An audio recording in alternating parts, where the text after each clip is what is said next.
This is Dan Dirk. This is Jason J. Lewis, the voice of Superman on Justice League Action. This is Mark Wade, writer of Superman Birthright. And you're listening to The All Things Kryptonian podcast, including Superman and Supergirl. We discuss games, movies, cartoons, TV shows, and comics. Find us on Facebook, Instagram, YouTube, and Twitter. Welcome to the Krypton Report. I am Tyler, the man of tomorrow, the Superman of blue, and I have a special guest with me today. It's not the usual Mr. James Cole. No. I have a fellow podcaster who is as enthusiastic about movies and Superman as I am, who I have listened to his show for years, and I've come to realize that he has a great opinion when it comes to movies that I enjoy. So I'm always like, if he liked it, I'm probably going to like it. But I'd like to welcome to the show Mr. Zaki Hasan. Hi, thanks so much. Thanks for being here. It's truly an honor to have you on the show as a fellow podcaster and movie aficionado, I guess. That'd be a good one to kind of... I'll take it. Yeah. If you want to give a quick shout out to your podcasts and where people can find and hear those, go ahead. Yeah, if you go to iTunes or any of the podcast platforms, just type in the Movie Film Podcast, one word, Movie Film, and that is the show hosted by myself and my partner Brian Hall. We drop episodes usually every 2 weeks with occasional movie commentary tracks in between. We talk about new releases, all the headlines, and we do commentaries for classic films as well. And I will say, like, as much as I enjoy your regular show, I really like when you guys do commentary tracks. Nice. It's just one of those things where the films you guys always do, I can't think of a film that you've done that I don't know enough by heart that I don't have to really watch the film while you discuss it. So it makes a nice kind of like listening to you guys talk and just driving or doing stuff around the house or whatever. And I'm like, oh yeah, that is a good point. Yeah. Recently, let's see, what was the most recent one you did? I know you did The Force Awakens. We did Force Awakens, and we just dropped Tremors a couple days ago. Yeah, I haven't listened to Tremors yet. I don't get to drive as much as I used to, like for work and everything, because that was always my go-to was like podcasts. Now my commute's like less than 10 minutes, so it takes me a while to listen to a podcast. But one thing, like a couple episodes back, I had brought up when we were discussing preparing for the premiere of Superman and Lois, your tweet that you had put after you saw, because Zaki is a film critic, and he had posted after viewing, you said the first couple of episodes, was it? The first two. Two. You had posted about it being, and now I'm paraphrasing, I had it in front of me, but it's been a long day, and I'm losing my voice thanks to my day. You had talked basically that Superman and Lois seemed like a very adequate Superman, blending both the Christopher Reeve era and what we had gotten with like the Man of Steel. And the way you had worded it was beautifully elegant, and I actually quoted it on that episode. But it was just, to me, it reaffirmed, like, I'm excited for this show. It's showing me what I want to see in my character, and I'm going to share this with people because if Zaki's saying it's good, it's going to be good. Nice. So, one thing is you're a big Christopher Reeve Superman fan. I am, yeah, very much so. Yeah. That kind of goes without saying. So, just for our listeners here, can you tell us about the first time you were exposed to the character of Superman? Well, it would have to have been either the first or second film. I think when I was a little kid, those kind of blurred together. Same. The second one came out, what? It was like 80, 81, something like that. Right? Yeah, it was like 3-year gap. I think it was something like that. Like, it's kind of astounding when you think about how much was already made, that it took that long to get. But movies worked differently back then, you know? But that's always kind of blown me away when I've gotten older and kind of looked back like, wow, that was a nice little gap there. Almost too long, you know. I mean, I guess the world moved just a little slower back then, so there was still some enthusiasm. But yeah, I mean, it's in my childhood memory, it's impossible to separate the first and the second movie.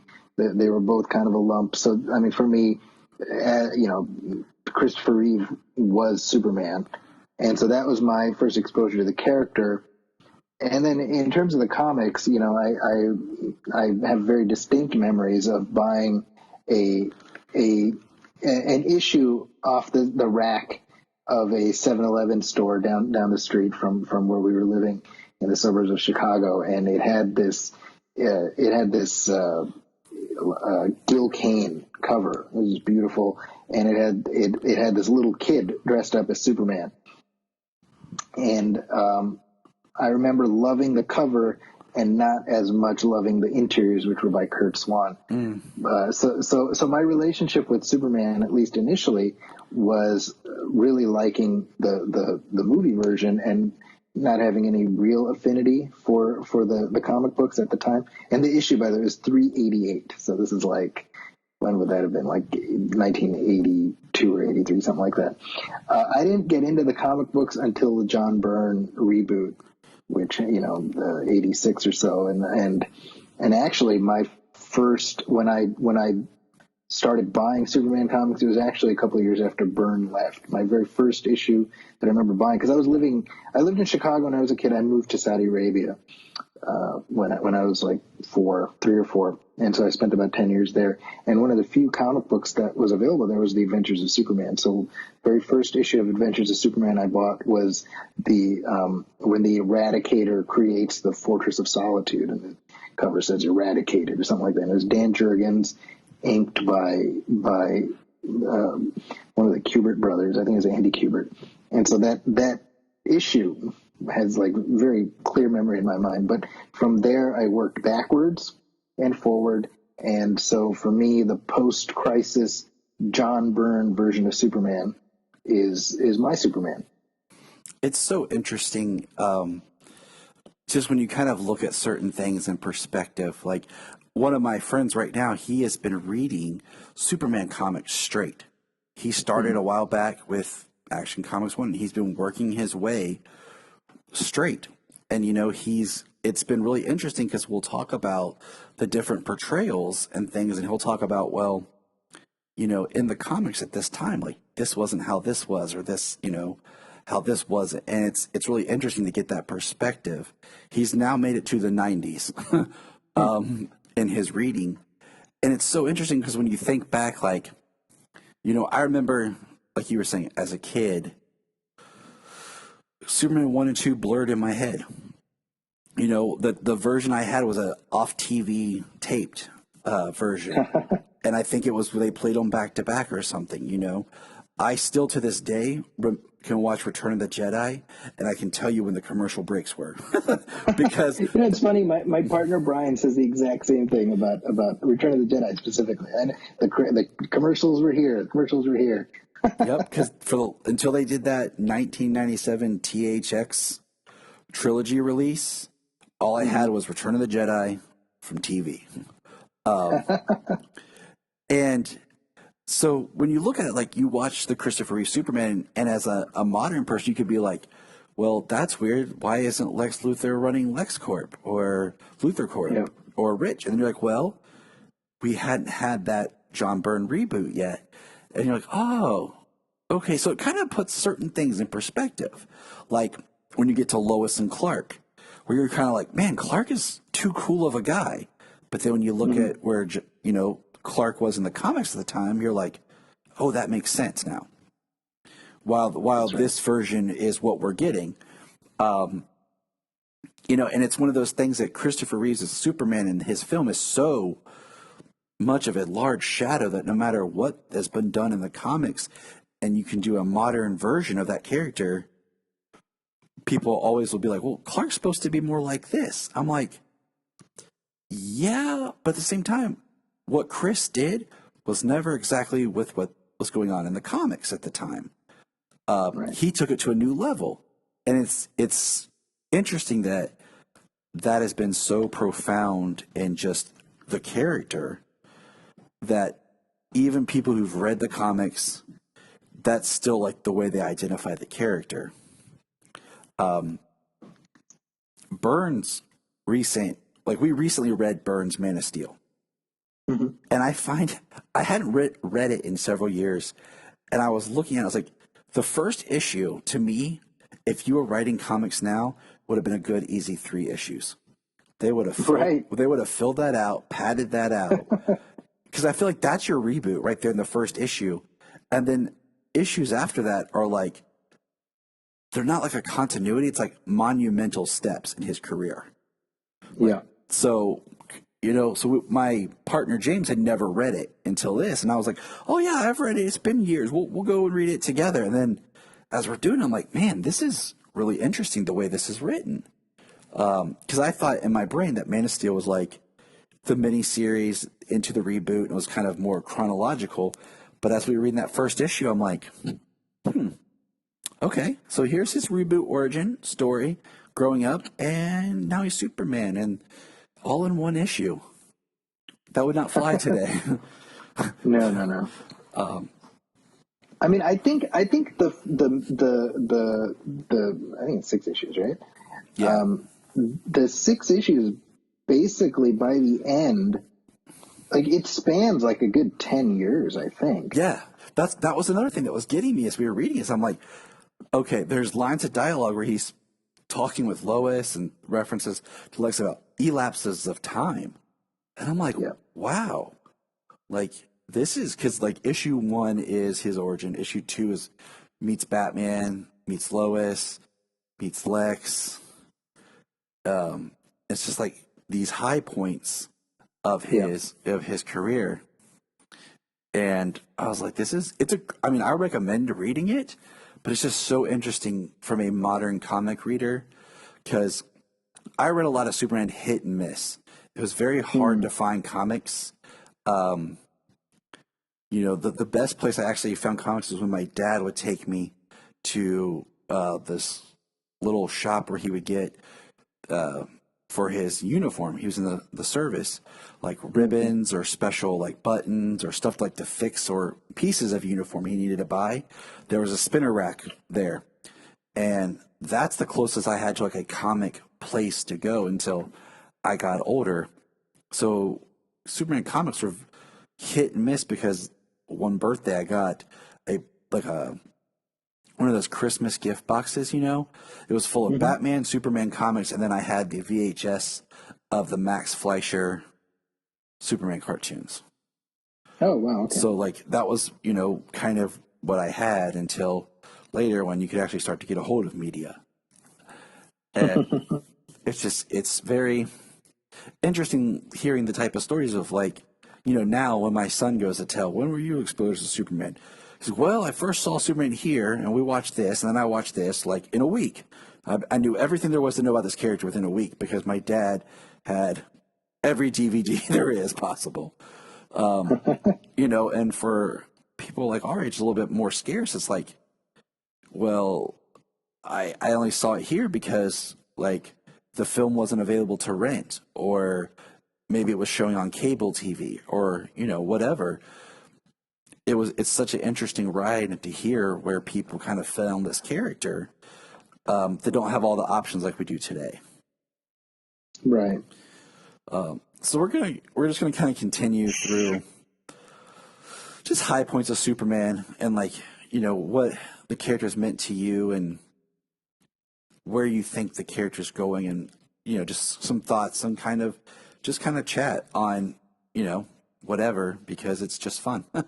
Especially we'll kind of jump ahead, but I don't think you and Brian have covered this yet, so maybe I'm getting an opinion before he hears it. But the whole J.J. Abrams producing and idea of a Superman reboot, this is a story that's been blown up, misquoted, misshared, that it's going crazy. What are your thoughts just on a Superman reboot first, just a reboot in general? Yeah, I think more than anything, that's what irks me. Is sort of there is sort of like a Hollywood mentality of, this didn't work. Let's just, hit reset. I've used this example before. I had a friend who used to play Atari all the time, and when I was a kid, and he had this habit of, when you're playing back in those days, you had like whatever 4 lives. If he lost a single life, he would just reset the whole game. Oh, I had a friend that did that on Mario, right? And I never thought about. I forgot that, so you brought that up. So to me, that was like, I remember when The Amazing Spider-Man came out in 2012. I felt like that. I was like, all right, Spider-Man 3 wasn't great, but there's still enough juice in the tank to do a 4th one, and I think people would be fine with it. Nope, we lost 1 life, got to start over. And that's what it feels like with Superman. I felt that way after Superman Returns, which I think has its flaws, but I think there was enough there to do something else with using the parts that were already there. But they're like, nope, we lost a life, start over. And then with Man of Steel, in essence, the film never truly got a pure sequel, right? We got the Team Up movie, we got the Justice League movie, and those are, I almost consider those spin-offs more than true sequels. We never got the true Man of Steel sequel, and already Warner Brothers is like, nope, let's go back to formula. And I think that's unfortunate to me, because I've said this numerous times. I feel like Henry Cavill was sculpted out of marble to play Superman. Right? And the idea that you're just going to be like, nope, sorry, that irks me, because I'm like, you have a great Superman here. And I like Man of Steel quite a bit. I'm like, the pieces are there. Fine. If you're not happy with the way some of these follow-ups turned out, that's fine. Give him another chance. And it doesn't look like that's going to happen. So more to me, I'm just like, God, I could go the rest of my life without ever seeing yet another version of Krypton explode. Mm-hmm. That's where I'm at, Well, I look at, everyone forgets, okay, that The Incredible Hulk was a soft reboot of Hulk. Right. Like, that was kind of this sequel-ish to Hulk. Mm-hmm. And I think that Superman Returns had that opportunity to make a sequel, which I think originally was going to be called Man of Steel, because I just remember that term being used. That's correct, yeah. Before, they could have done Superman Returns, like, now let's kind of soft reboot it, kind of like, all right, we'll change it up a little bit and continue, because like you said, you have the essence there. And then Man of Steel comes along and is basically the antithesis of Superman Returns. Yeah. Everyone's like, oh, Superman Returns, no action, too much like Donner, blah, blah, blah. And then Man of Steel's like, all right, action, steps into a whole new direction. And I'm with you, where I'm like, if you're not giving me something new with the character, like, we'll talk about it in a moment, like Superman and Lois is about taking Superman to a place we've never seen him on screen, film, TV before, and doing a new story farther down his life. That's right. Awesome. But I don't feel like, I don't want to see Krypton blow up. I don't want to go through the beginnings again. I want to see this character continue his journey. Back to what you said about Spider-Man.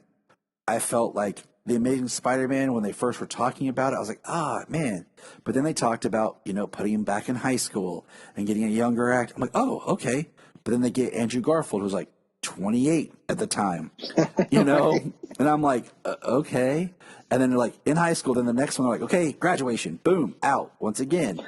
And I'm like, all right. And then I'm like, the Lizard, which the Lizard would have worked great for a Spider-Man 4, because you'd already introduced Kurt Connors in little bits in the other 2 films. So we already had kind of a familiarity with this character and actor. So when he goes on this emotional journey, we're there with him, like we've been there for a little while. And, when they rebooted Spider-Man and they put him in the MCU, it kind of made sense, because like, we want him over here in the MCU. Yeah. But we're going to do something different with Spider-Man. So they found a way to do Spider-Man without giving him an origin film and give us something new. And with Superman, it's kind of like, I want that something new. I don't want to go back to Baby Cal, like Explosion of Krypton. I just want to move forward in the story. Now, on the other note to that, this is where things have gotten kind of crazy, is the person who is writing it, had recently written something for Michael B. Jordan, a film him and Ryan Coogler were doing. So immediately, people have said that it's going to be a black Superman. We have two prominent characters that are Superman, that are black, African-American Superman, in the comics. Now, I think out of the two, we have Calvin Ellis and Val Zod. I think Calvin Ellis would be a more interesting film because I feel like Val Zod's a little bit more convoluted. his story, his origin, that right. if you're not building off of something, just like dropping you into his story is rough. Calvin Ellis is a little bit different because he is the president of the United States. He's Superman on his own Earth.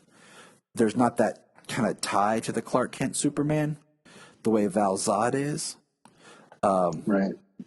So I'm like, okay, if you're going to do this, are you connecting it to something? Are you, but all we know is there's a new film being produced by J.J. Abrams and written by this person's name I can't pronounce. I have not heard it said out loud, so I don't even want to try it until I hear it. Ta-Nehisi Coates. Okay, there we go. You heard it here, people. I have a bad thing about, I don't want to butcher someone's name because I think it's very disrespectful. No, I hear you. Yeah, absolutely. My wife's name is Junia, and people mispronounce it all the time. And it baffles me when she says her name, and then people can't repeat it back to them. It's like, is it a hearing problem or, what is this?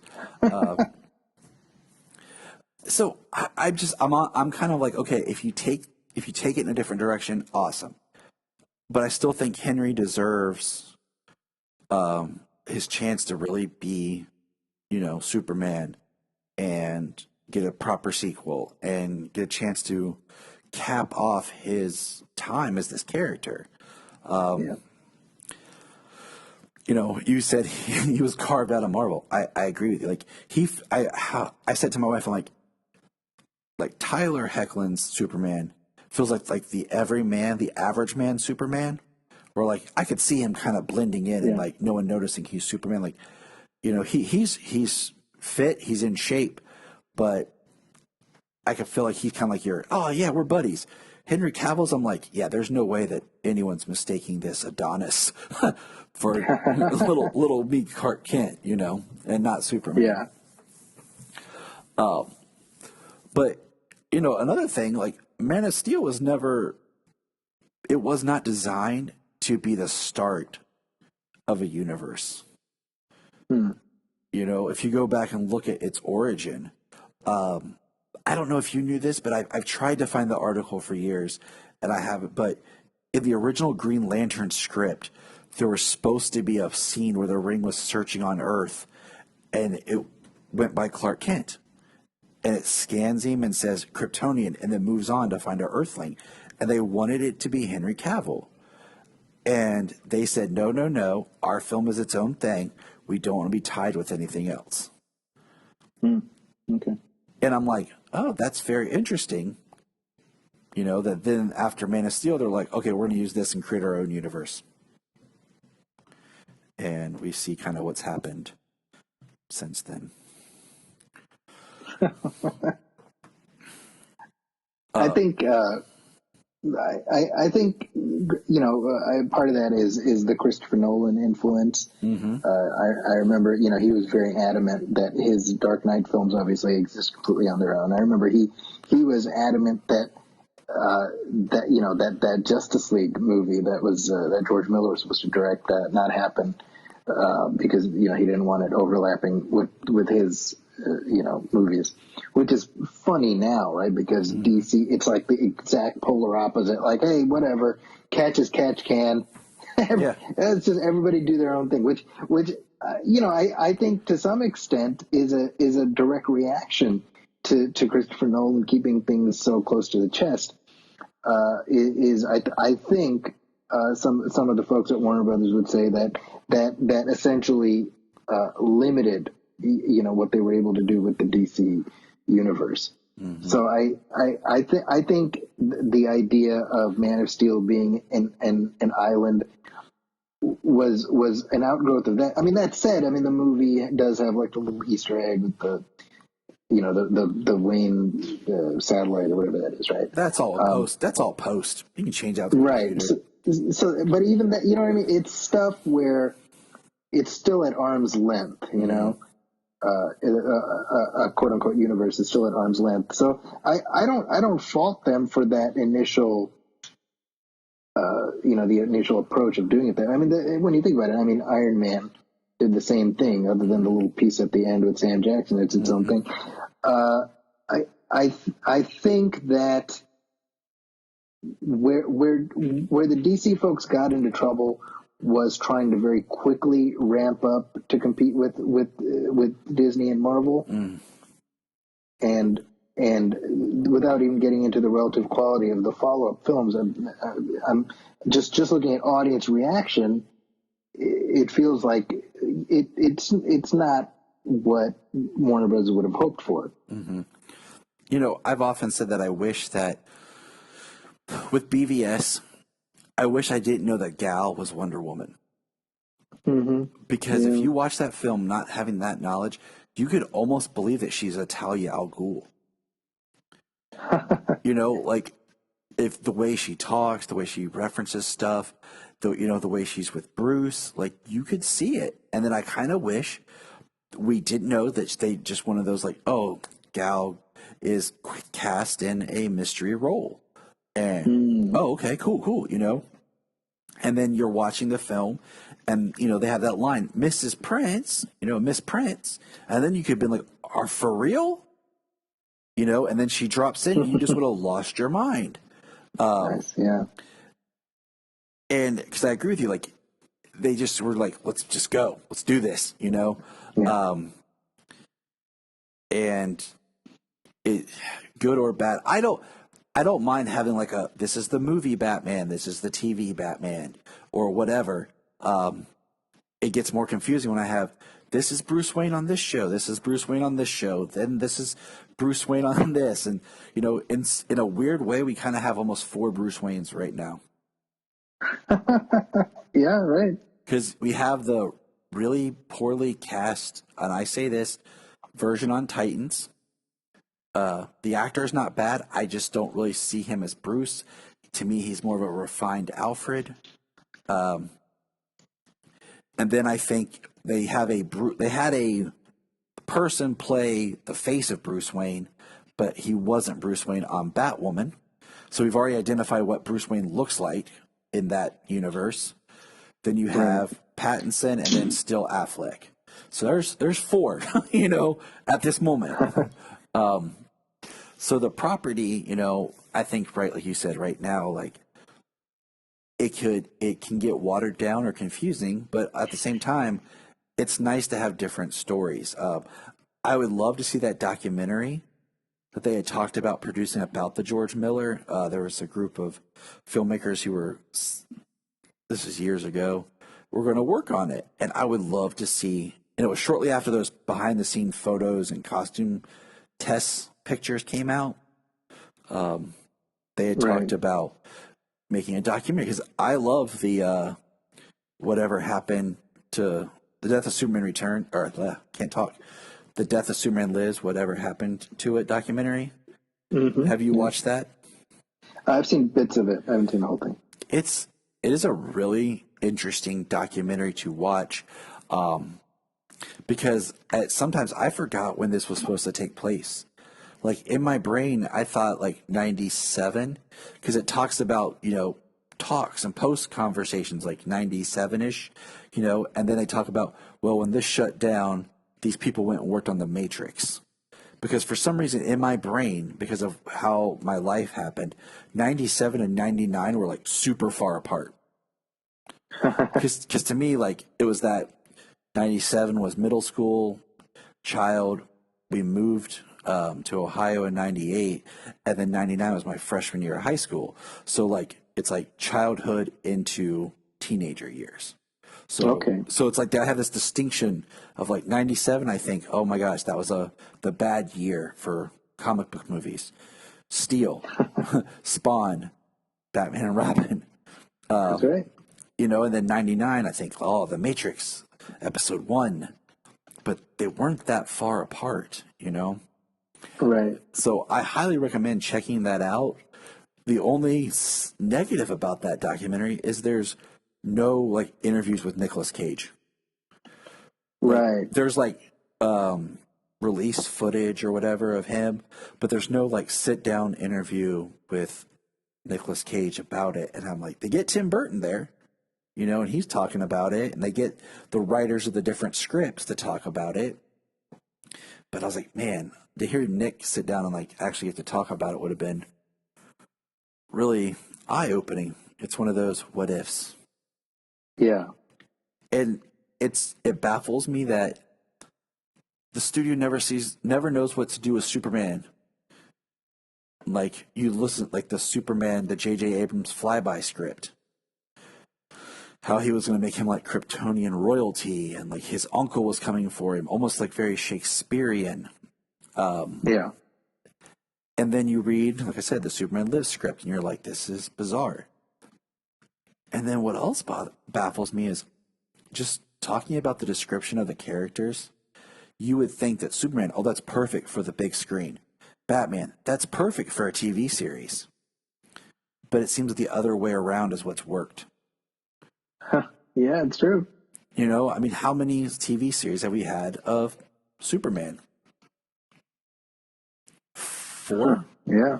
5, if we count Superboy. So, The Adventures of Superman, Superboy, Lois and Clark, Smallville, and now Superman and Lois. And then Batman TV series, we've had Batman 66, kind of Gotham. I'll give you Gotham. And that's it. That's about it. But Batman, you know, in cinema has been the spectacle. Right. So as a fan, what just in summary, like your feelings of just the Lois and Clark TV series? Well, I think that Lois and Clark, I'll always have a very specific affinity for it because that show, you know, it started fall of '93 just as the Death and Return storyline was ending in the comics. And so that to me as a Superman fan was kind of this peak moment of like, you know, like that was a moment where I as a Superman fan got to be like, see, he's awesome, you know, like showing the rest of the world because Superman has always had that perception of being stodgy or whatever, and that was the whole reason they did the storyline. So I as a fan was at the peak of my fandom, and that was at 93, right? So that was heading into my freshman year. When that show started, I was 100% on board, and I to this day, I think the first season is fantastic. I think the pilot movie is one of the best Superman movies, you know? In terms of that version of that character, that is about as pure a distillation of the post-crisis Superman as we've ever gotten in live action, period. And so in that sense, Dean Cain was a great Clark Kent, you know, that version. So I'll always have a fondness for it. And, you know, I see sometimes people on Twitter are dogging on that show, and I'm kind of like, well, I mean, you can't compare it to Smallville and the Arrowverse and all that other stuff. Like it was 1993. It's like mocking Batman 66 because it's not as good as you know, The Dark Knight. Like it's just you have to contextualize these things. So for me, that's Lois and Clark. I think after season 1, it fell off a bit. Like it especially if you watch it now. I mean, it looks cheap, you know. It looks like they shot it on the Warner Brothers backlot, which of course they did, and you know, they lost the thread a little bit because I think what made that show work initially was sort of the recognition, like we don't have blockbuster money, so let's focus on the relationship.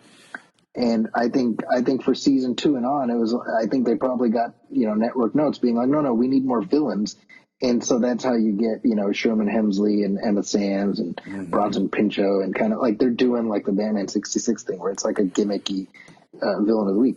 But the heart of that show was the relationship. And that's why I really plugged into it, because, and I think this is a very long-winded way of getting to what you were saying about why Superman works on TV, I think, is because it's not so much look at him like pushing planets around. To me, it's look at this god pretend to be a man. Mm-hmm. That's interesting. What's funny is, for as much as Superman's a sci-fi character, I like the more grounded stories. Like you just said, I like seeing him interact, and like the older comics where he was dealing with crime and like, more normal type stuff than like, I gotta fly off into space and fight this. I liked this idea of almost the fish out of water, like this, like you said, this godlike person doing the right thing and being a representative of like morality and goodness and hopefulness to people. And I highly recommend Lois and Clark the first season. And second season is not bad, because the second season, it's good. It's the third, like it really jerked me, because my wife and I, we watched it a couple years back. We watched it straight. I got all 4 seasons on DVD, and we were just watching it straight through. And when Lois comes back and has like the shorter hair, and they did like the memory loss, and it felt like you said, like it got gimmicky, and it just kind of lost what it started with. Yeah. And that pilot movie was shot on film to be like a TV movie, that if it didn't get picked up for series, they would have this Superman TV movie. Right. Because you can definitely see after the pilot some changes at the costume, his hair, the boots, as the series continued. And, growing up as a child, that was kind of more of my Superman. It was on Sunday nights, and I had to always fight my mom. Either I would win out and get to watch Lois and Clark, or she would watch Sequest. Right. Most For those people, first 2 seasons, right? Yeah. Most people don't get the reference when I mention Sequest. They're like, what was that? So I'm like, maybe Zaki will get it. Oh, I remember well. It was Sequest on NBC, and Murder, She Wrote was on CBS, and the expectation was that Sequest would beat Lois and Clark, and Murder, She Wrote would beat them both. And what ended up happening is Lois and Clark ended up being the winner in all 3, which, it ended up getting Murder, She Wrote canceled after 12 seasons.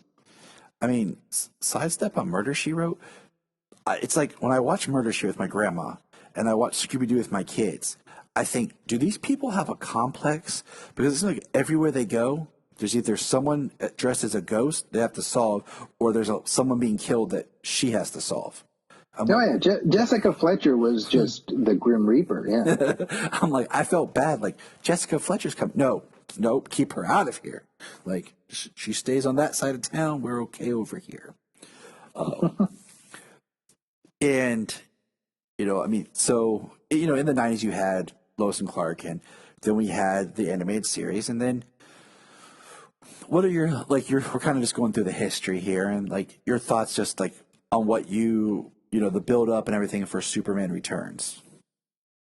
Oh my God. I mean, I was so pumped. I mean, I for me, the fact that it was meant to sort of exist within the universe that Richard Donner started us out in, the Salkind movies, made me very excited. The movie itself was a disappointment to me in the sense of I appreciated sort of what Singer was going for, and I still think it's a very beautiful movie. I mean, it's very well shot, and Brandon Routh, again, he's terrific. I just think it's just not a movie that I tend to revisit very often. I don't think I've watched it the whole way through since it was in theaters, and I feel like Bryan Singer didn't. I was going to say didn't really get it, but that sounds presumptuous. I think here's what I'm going to say. I think his approach was certainly in hindsight a mistake, because he wanted it to echo the milieu of those original films, but the film itself is so dour and sort of self-important that's not what Donner did in that first movie. Mm-hmm. Right? There was, even if we just cut out the sequels, the first movie it takes itself seriously, but it has a twinkle, and it knows when to laugh at itself, and I feel like Singer was just singing from a completely different hymnal, and so you can point to like, oh, the Fortress of Solitude, and obviously the use of the Williams theme, but like other than those elements, can you really, and of course Brandon Routh looking very similar to Chris Reeve, but can you really, just based on Superman Returns, say it lives in the same world as those earlier films? Like, I just don't see it. The Daily Planet is different. Lois Lane is different. Everything is different. It's how we talked about Spider-Man, in the MCU, like Spider-Man Homecoming, where we didn't get the origin, but we felt like we knew this character and his world. Yeah. Superman Returns is kind of like that, where we feel like we know this character, but at the same time, I'm like, I don't know this character. Yeah. Like, where do you fit? Like, how, like, in this world, Kate Bosworth was the worst Lois Lane. I'm on record for saying that multiple times. I like Brandon's performance. I watched that movie, but it's weird because I'll maybe watch it about once a year, just as kind of like, because there's scenes in it that I love. There's imagery that I love. I like the color in that film, like the cinematography. I like Sam Huntington as Jimmy Olsen. He's my favorite Jimmy Olsen. He found the perfect balance of being the, not kid, but like youthful enthusiast Jimmy Olsen, where I could see him and Clark being friends. Right. But at the same time, like, there's pieces in that world that I'm like, this doesn't fit with what was done. And I'm just like, it deserved to be treated better. And it kind of makes me think of, if you go back and watch the first X-Men film, how long has it been since you've watched X-Men? Yeah, probably at some point in the last year I've seen it. It's a good movie, but you realize how slow it is, how there's not that much action. If it's not Wolverine fighting, there's not a whole lot going on. And that's kind of what this film felt like watching Superman Returns. It was like Bryan Singer was doing the same kind of structure and beats that he had done with X-Men, where it's this very kind of story, but at the same time was the story of this Superman what we wanted to see. Right. And I would say most people are like, no, because it just did not feel part of it. And that's sad. Now, did you get to watch Brandon on Crisis? Oh, yeah. Yeah, he was fantastic. I really enjoyed what Brandon was able to do on Crisis. Yeah. I felt like it was he got more of his own Superman identity. Because he got to play a Reeve-ish like character, but he wasn't trapped in trying to be him. And yet, I would argue that, and just echoing what you're saying, I mean, the Routh Superman in Crisis felt more like the Chris Reeve one than what we saw in Superman Returns. It's the darndest thing. It is. I could see that, and he got to play, the character farther down the line of his career than taking it back. I have a strong love for Superman Returns, just because of when it took place, like as far as where my life was, and being the first Superman film that I got to see on the big screen. I saw it, I think, 3 times in the theaters. That was back when they did the 3D, but it wasn't the whole film in 3D. It was like the certain scenes where it would flash. Now put on your 3D IMAX glasses, and like it was the plane rescue, him running in the corn, Fortress of Solitude, and the continent of Kryptonite at the end. So it really made those scenes stand out because you hadn't been wearing these glasses the whole time, and it baffles my mind that the bank robbery scene in that movie was a reshoot or additional photography. Right. Because they were like, we need some sort of action here. And they did that scene, and it's a great scene. So, kind of as we're moving, your thoughts, feelings, and everything about when Smallville came out. Oh, I mean, I remember being super excited because that was during the era of the comics when I had gotten re-energized by the comics because Jeff Loeb and Ed McGuinness were doing their run at the time, and the books had all kind of they had like done a soft reboot in the comics at the time. So I was super excited then, and that was at the time Smallville. My expectation was that the show would be slightly different than what it ended up becoming, and so I would say Smallville, for me, that the 10 years of that show being on signaled my transition as a fan, where I became less married to quote unquote my version of the mythology, right? So in other words, my expectation was Smallville would stick reasonably close to what was then, the comic book history of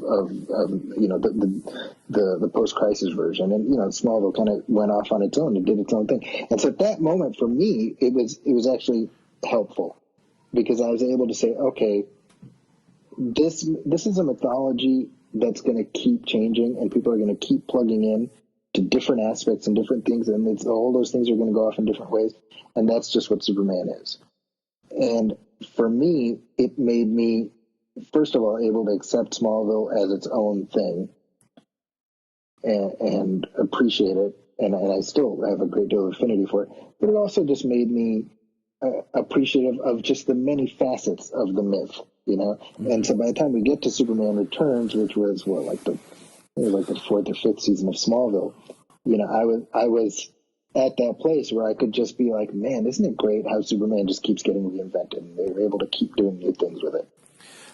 It's very interesting because everything you said is true, but the one little difference is, if you watch it with Superman Returns coming on the horizon, if you watch the first 4 seasons, Smallville kind of crafts its own identity with a lot of the mythology. Yeah. When they bring Superman Returns in, which would be along with season 5, 6-ish because of production and release and all that stuff, they start shifting more towards the Donnerverse, for lack of a better term. Like they start going with more of the music, the imagery, and more solidifying itself as that style, kind of than where they had kind of crafted their own kind of mythology. And it's just interesting in retrospect. I loved Smallville because at the time it came out, I was in high school. So it was like, this is Clark. This is me, Clark Kent. Like, this is me now. Like, I identify with this, and that kind of became that show in the back of my life of high school into college, out into marriage. My wife and I got married the year that Smallville ended. Wow. And, we got married, and then like 2 months later it ended, 3 months, whatever. So it's just, to me, it's like this very big piece of like the background. Like I had this chunk of Superman that was kind of more tailored to where I was in my life. And I, over the years, I've come to really like the idea of, I've never been a huge fan of the idea of Superboy, as in Clark Kent, putting on the costume and doing all this stuff as Superboy, then just like waking up one day like, you know what? I'm a man now. I am now a man. Yeah. I turned 18 today. I'm now Superman. It's been long enough. It's just, I like, much as like the Donner film kind of alludes to, this time of him growing and experiencing things. And maybe he did do adventures, but he didn't wear the suit. Right. I like that, so that when he gets to be a man, carve out his identity, ready to kind of present himself to the world, he's Superman. Totally agree. So we kind of shifted the order a little bit because now our last little part of the discussion is the current Superman and Lois. And like with Smallville, I like this show because it's now feels a little bit more of the Superman show towards me. It's not perfect, but I have now been married for, I'll be 10 years this weekend. Congratulations. Thank you. I have 2 little ones. You know, I am a father. My kids aren't as old as his kids, but I have a 4-year-old or a 6-year-old and a soon to be 4-year-old. And so it's like I'm relating to this character on a new level of where I am in my life. And it's a great kind of companion piece type series for how, Smallville was my teenage and young years. Now this is like where I am as an adult. So what is your feelings, takes on, like you said, you got to see the first 2, which I feel like the first 2 episodes work more like a film. I know it was directed by the same person. So I kind of look through this next episode to see what changes as far as production, direction, style. Now as we kind of settle into now of more of the weekly format for the series, Right. What are your just feelings of this right now of the series? Seeing Tyler as he appeared on, had you watched all of his other appearances before this, or how are you feeling about all this? I watched his all the previous appearances in the Arrowverse, and I've liked him as Superman from the beginning. I thought that the way in which they found a way to have him exist in the same universe as Supergirl, but off to one side. Initially that first season, of Supergirl, because he wasn't in it, that felt a little ham-fisted to me. But I think, you sort of just have to, you squint your eyes a little bit, be like, all right, man, I get why they're doing this, But the way they said, oh, he's off to with Lois to Argo or wherever to have a baby and stuff. I like that. I remember thinking like I'd be down for a Superman show with him, but I'm not a big fan of sort of like the production value of some of these Arrowverse shows. So that was always in the back of my mind, and I like that this show. It looks like they've put some money into it. I think the Superman stuff that we've seen feels very comparable to what Snyder did in Man of Steel. Both in terms of how it's filmed, which is a little bit more gradation, but also just like the action. It doesn't feel made for TV, and so that to me is a good sign that Warner Brothers recognizes like it's Superman. We got to make it look like it cost a little bit. The other thing is just echoing what you said. I like that it's Superman at a new stage of his life. And it occurs to me, like, because of the multiverse approach they're taking, where whatever, we're doing this here and that there and whatever, they're able to do a story like this. Like, I think part of the reason we never got that Superman Returns sequel is there's a part of Warner Brothers that was like, well, Superman's not supposed to have a kid, and they felt boxed in. Whereas here, there's plenty of that out there in some form or another, and, we'll probably get that again at some point, but that's not what this is. This is doing Superman as a dad. And so going back to what I was saying earlier, when you have a god trying to be a man, trying to pretend he's a man, well, the most powerful man in the world is just trying to deal with 2 kids who are going through puberty. I mean, that's new, that's different, and something small that this, the pilot episode did, which I mentioned, I think I mentioned this in my review or somewhere else, I can't remember, but we see Martha Kent dies, and we see that's something we've never seen before. Right. The death of in media anyway, right? And and we see Clark mourn for her, and that's something we've never seen before. And that's what intrigues me is like, okay, we have this new status quo. Where do we go with it? And what I like about this show is it says something about how plugged into just our sort of pop culture bloodstream these characters are, that even though it's not a continuation, it's not a sequel to Smallville or to Lois and Clark, it feels like it is. It feels like Fuller House or one of these shows where it's like, well, here they are, 20 years later. Let's see what's going on with these characters now. And that's what I like about it. And that is how, what I like about it is back to our whole reboot conversation. It's like, I don't, as much as I want another Superman series, it's like, what can you give me that's different? And now you're giving me an element that's different. What's interesting is you go back and watch the Kirk Allen or the George Reeves, Ma and Pa disappear very quickly. Right. And I like the fact that Clark has to deal with the loss of his mom. We've always worked on like the loss of his father. I like that now Clark, the only kind of parental figure in this series that Clark has is the antithesis of his father, which is Sam Lane. Yeah. His boys don't have that mom, pa, grandparent influence that Clark would want. It's a different stage. His and Lois' relationship. It's nice to see that. It's nice to see this new dynamic. It's fresh. I like feeling that I'm kind of growing with these characters. I liked in the comics a lot when they did the Dan Jurgens. If you've not read it, I highly recommend the Dan Jurgens Lois and Clark series, which is right before Rebirth. It's how they kind of brought the character back, and we won't go into all that, but just that trade is a great read. I recently got to talk with Dan Jurgens, and that was just a wonderful conversation with him about his legacy and writing. And Superman, I feel like when they brought him in Supergirl in season 2, I loved it. I loved the way they portrayed him. And my buddy Brian actually talked about how, if you look at it, each time he appeared, he represented something different. He was like the bigger than life person when he first came into Supergirl. Then he's like this, like the hero. And then it's like, you kind of start to whittle him down. And then when he get him in Crisis, it's now like Superman has a just born father.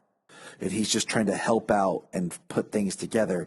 And it's building him to a new level that we've not, seen him interact before. Yeah. And because, part of me is like, they're like, yeah, we liked having him. And they wanted reasons to have him back.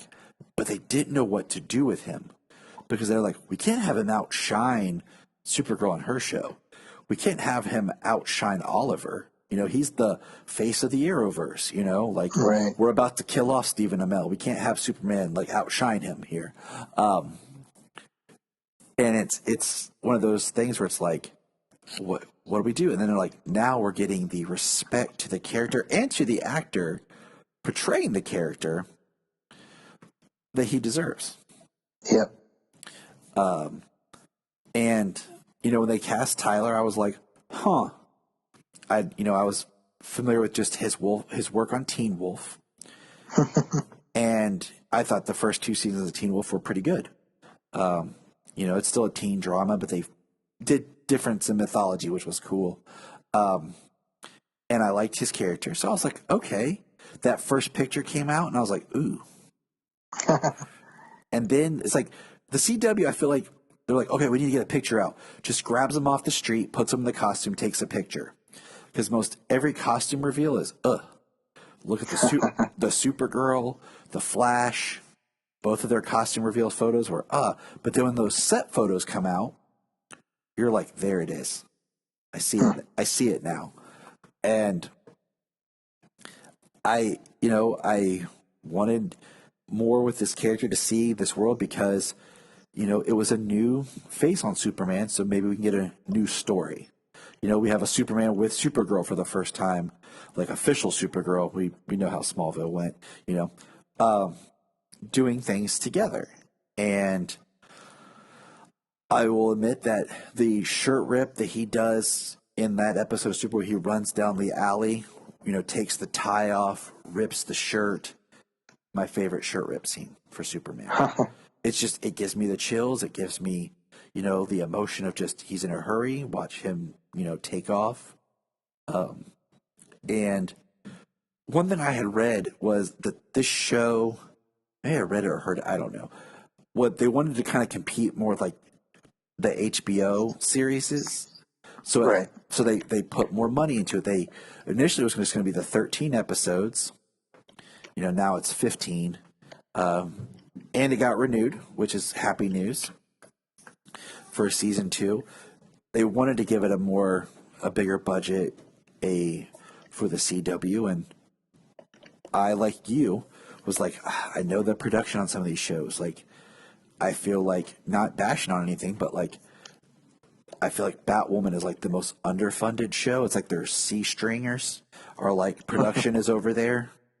Like, because some of the stuff I'm like, I've seen you do better work on some of the other shows as far as production and, that behind the scenes stuff. Nothing against the actors or anything like that, just production wise. But I feel like this Superman Lois has just kind of elevated that, and I'm very excited to see where the series goes. Yeah. Well, I know your time is precious. You're a busy man. I told you I'd keep you to an hour.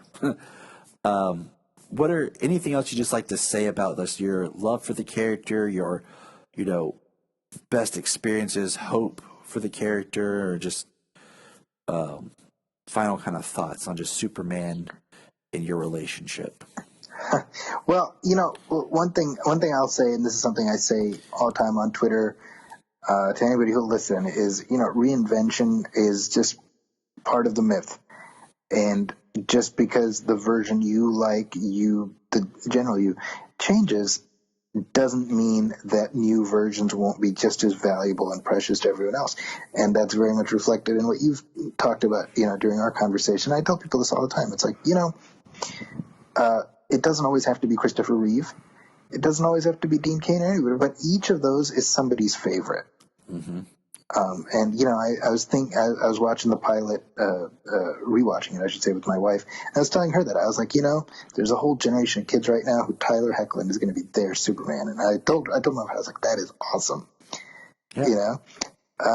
And the fact that the character has lasted this long is because he represents something that we need. What we need is the example of somebody who can do anything and have anything and be anything, and the one thing he chooses to be is a good guy. And that's what we can learn from, and that's why Superman matters. That's why Superman will always matter. It's not the super, it's the man. Just how to be a good man. I really couldn't say it any better myself. I think that Tyler's Superman is going to be Solomon's kind of Superman, because my son is like, I've let him watch it with me. Like it comes on at 9, which is technically his bedtime, but on Tuesdays it's a special time, and I've noticed that little things there's like little tropes that you kind of see in stories over and over, like with will they fall in love? Oh no, they're not together. Or like in the pilot, when Superman got stabbed with the kryptonite, Solomon's like, oh my God, Dad, what's going to happen? Is Superman going to die? And as adults, we're like, no, it's the pilot. He'll be okay. Like they can't, but I'm seeing that in that energy in him watching it with me, that I think this will be kind of that like how Lois and Clark kind of was for me as a kid. Like that was like this big deal. Like this is going to be kind of that, even though we've watched all these other Superman, the fact that he's experiencing it live, so to speak, is what I think is going to imprint on him with this character. And it's it's just to pick up on what you're saying. Sorry, I don't mean to cut you off. No, you're fine. You're talking about the Lois and Clark. One of my clearest memories of watching that show when it first aired, the finale, the season 1 finale, was like a cliffhanger. It was like a 2-parter. So the first part of the season 1 finale, where Lex has proposed to Lois, she says yes, and Superman is kind of watching from outside, and then he goes off to the Arctic, and he's like screaming, no, Mm-hmm. and it's easy to watch that now, almost 30 years later, and be like, oh, that's cheesy, right? But I remember being a freshman in high school, and just, man, that spoke to me, Mm-hmm. that angst, and I mean, there's a purity to that, and so what you're saying, like, every generation they find their in, This is my last thing I'm gonna ask you. I meant to ask you this earlier. because this is always kind of, I want to just kind of get your idea or thought process on it. This has always kind of bugged me. In Richard Donner, we're going to go just kind of sidestep here. In Superman 1 and Superman 2, I know that it was like one story that they broke down and they were filming them simultaneously, shooting them back to back.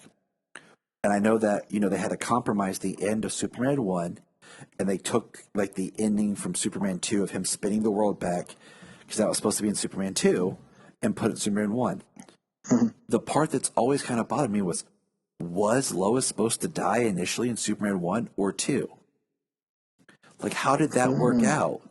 If the end of Superman 1, because like when you watch the Richard Donner cut of Superman 2, it starts in a weird place because it's kind of showing you, well, this is how my Superman 1 would have ended. And then I'm going to start Then I'm going to start part 2. Because like you talked about the yell, like that scene in Superman 1 where he like does the no, and then screams and flies into the sky. Yeah. It gets me. On a side note, I wish they wouldn't have had the part where he stops and hears Jor-El talking to him. I wish it just would have been him flying straight up, and then you could have done like a voiceover of Jor-El and then start spinning the world. Like, I don't like the hesitation, just from an editing point of view. Sure. But that's always kind of bugged me in the story. Like, where does the death of Lois fit? Was she supposed to have died?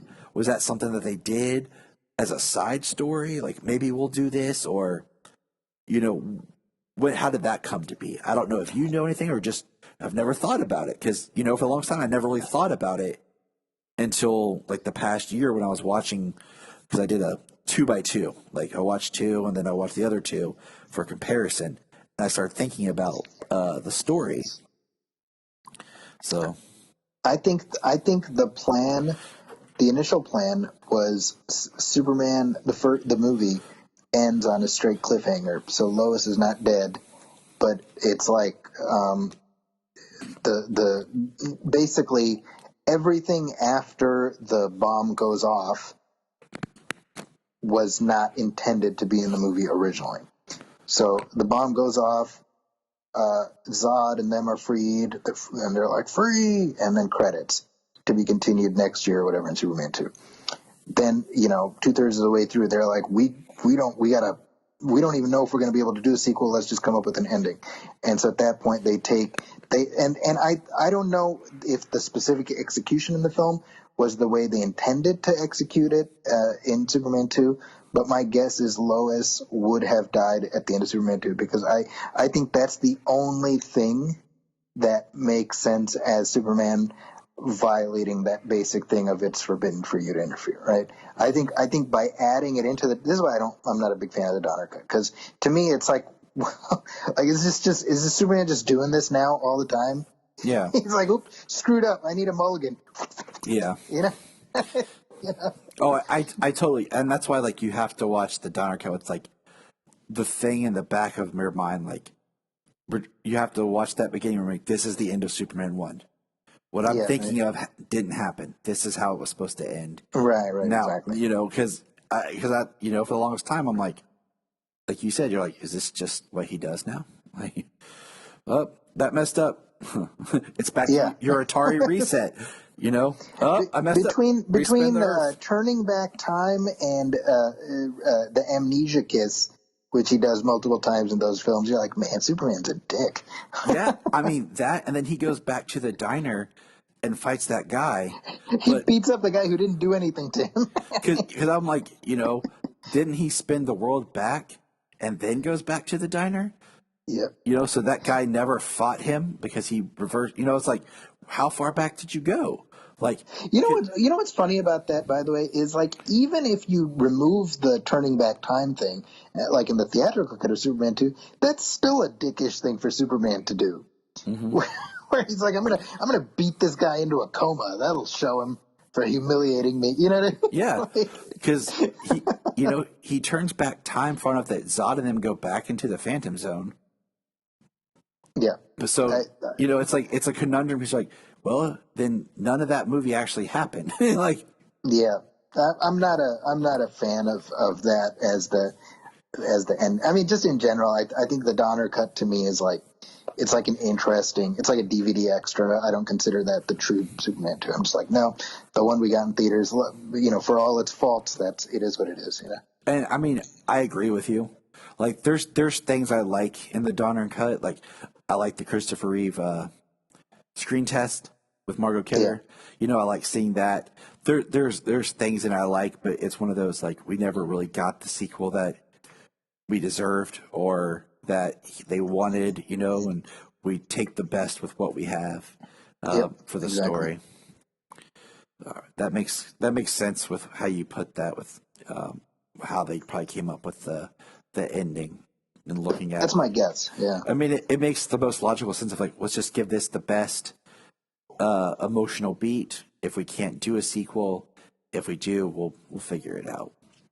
Like think about it. Like, the idea of Superman 2 being the movie where he's been on this emotional journey with her, she knows who he is, he's finally shares his secret, and then she dies, and the sacrifice he's making is he's unwinding all of that too. He's losing this relationship. Mm-hmm. Right? That's more poignant, right? Mm-hmm. It is. Yeah. Well, Zaki, I want to thank you for coming on, just chatting with us. Like, I thought it would just, like I said, I thought it'd be fun. I always enjoy hearing your thoughts, and you put things so much more eloquently sometimes than I can, because I stumble on my words and freeze because I'm like, wait, I know what I want to say, but how do I say it? So I thank you for joining us today. Thank you so much for having me. Any chance to talk about Superman, I'm happy to do it. All right. And remember, everyone, listen, check out Zaki's podcast. If you like, what he talked about today, I highly recommend the Movie Film Podcast. It's just a good time of two best friends talking movies and great insight. And it's just it's a good time. Thank you so much. Look up in the sky. Look up in the sky. Look in the sky.